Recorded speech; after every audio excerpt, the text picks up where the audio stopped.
Shabbat Shalom. So one of the more fun things sometimes that rabbis of congregations are called upon to do is to speak to church groups. And I actually prepared this sermon before this happened, but on Thursday, Dee has a friend who runs a Christian homeschooling group, and they contacted me about coming to the synagogue and speaking to me. And on Thursday, the leader of that group sent me some questions. And the questions were very respectful and very interesting, but they presuppose that we follow what they would call the Old Testament literally, right? They know nothing about rabbinic Judaism. And once, not here, this was in New York, Pennsylvania, I got a call from a church group that wanted to bring the youth group to the synagogue to watch the sacrifices. And I told the minister she was 2,000 years too late, right? And another time I spoke to an Episcopal youth group, and the minister was under the impression that Orthodox Jews are not allowed to eat with Gentiles.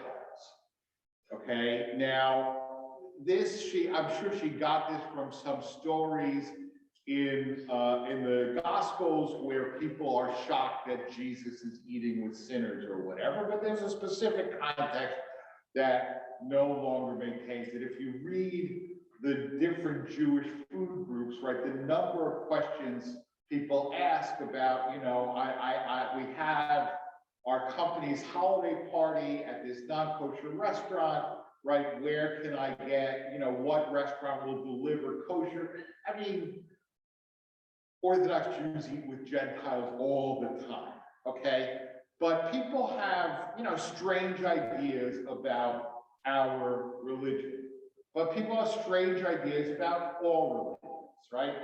Shortly after 9/11, there was a lot of outreach from Muslim groups to non-Muslims.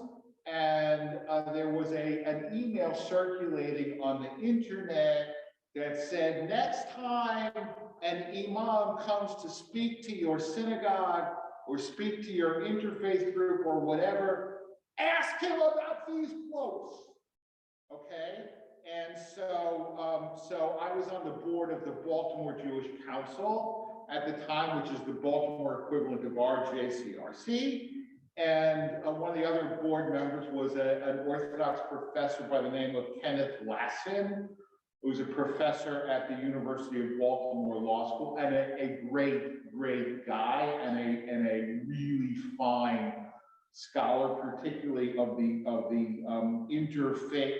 interface of religion and law in America. So Lassin asked the imam about these quotes, and the imam said, oh yeah, I've seen that email. Said, let me tell you what, every single one of those quotes is in the Quran, and every single one of those quotes is taken out of context. Okay, and the next time I saw Professor Lassin, he said, I got an English copy of the Quran, I checked the quotes, and the imam was right. Every single quote was taken out of context, right? So, if you want to cherry pick the Torah to prove that Judaism is a bloodthirsty religion, let's start with what we read this morning, right? Right? Thank you, Stu. Right? I mean, we have this celebration of driving a tent peg through the forehead of this general clear to the ground, right? Into the earth. And then, right, we have this wonderful story about how great it is that his mother is sitting at the window worried about when is he going to come home, right?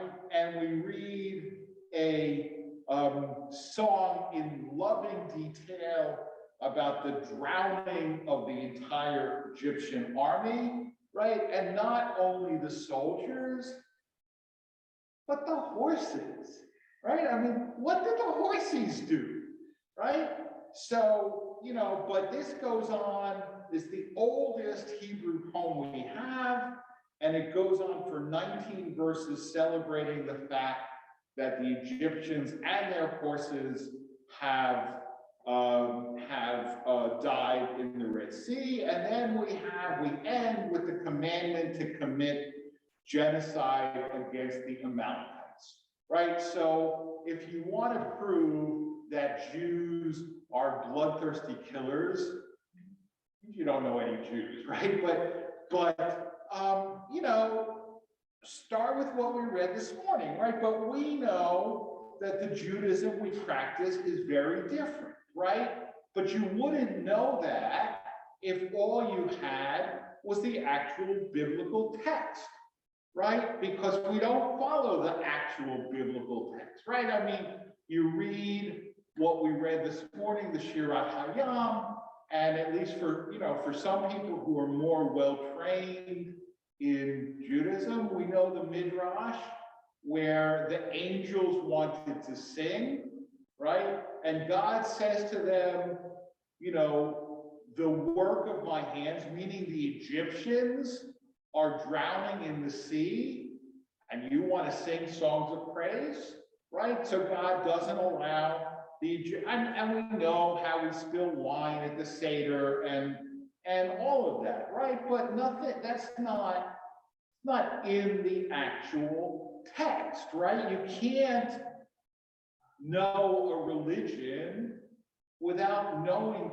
people of that religion and without looking at their whole context, right? So there was this whole long discussion this week on RavNet, which is the email group for conservative rabbis. A colleague was teaching an adult ed course on Jewish-Christian relations, and the question came up, do evangelicals still believe that all Jews are going to hell, right?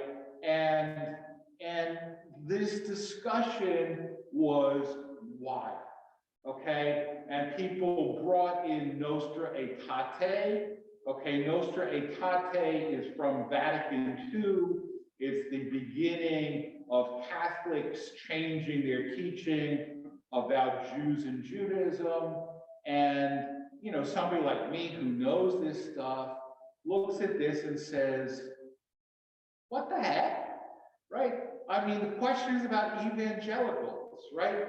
Most evangelicals don't consider Catholics to be Christian, right? They don't consider Catholics to be Christian, so bringing in a document from the Catholic Church completely irrelevant, right? It's completely irrelevant. You might as well, you might as well try to teach about what Jews believe by bringing in something from Jews for Jesus, right? I mean, it has no relevance whatsoever, right? And then, a few years ago, I participated in the National Jewish Evangelical Dialogue, okay, which is a very high level. There's like 20 people from each community, and most of the evangelicals present were college professors, many of them were college presidents.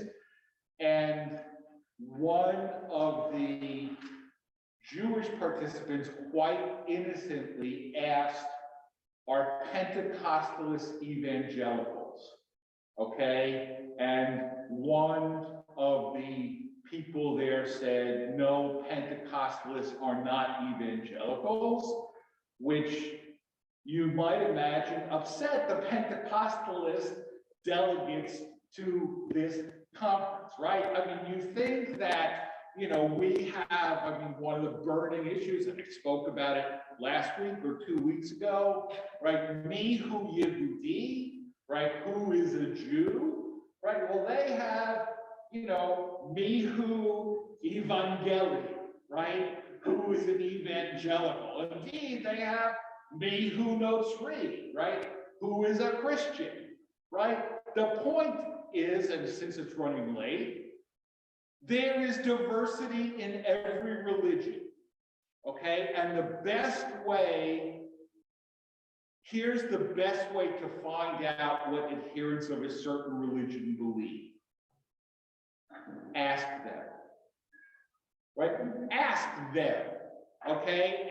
And what you will find, I mean, and so here's the definitive answer.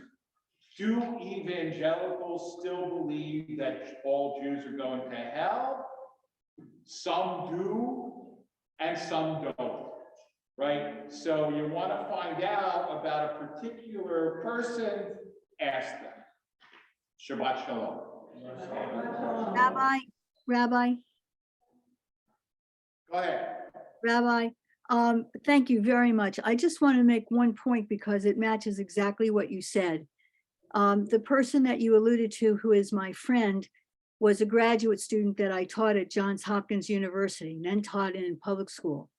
The purpose of her request, for the benefit of people who are listening, was exactly what you were talking about. One of the components of their homeschooling is ancient history. And throughout all of the years in their program, they learn a little bit about the world's religions. And they start by reading pieces of each of the religions, literature or liturgy, however you say it. And they learn about different components directly from the sources. Some of their questions arose from innocence, some of them from past discussions, all of them with the intent of being much more sensitive and understanding of the world around them. So I personally thank you very much for giving them that opportunity. And one of the things that Stephanie said to me was, I asked the question, what is an evangelistic?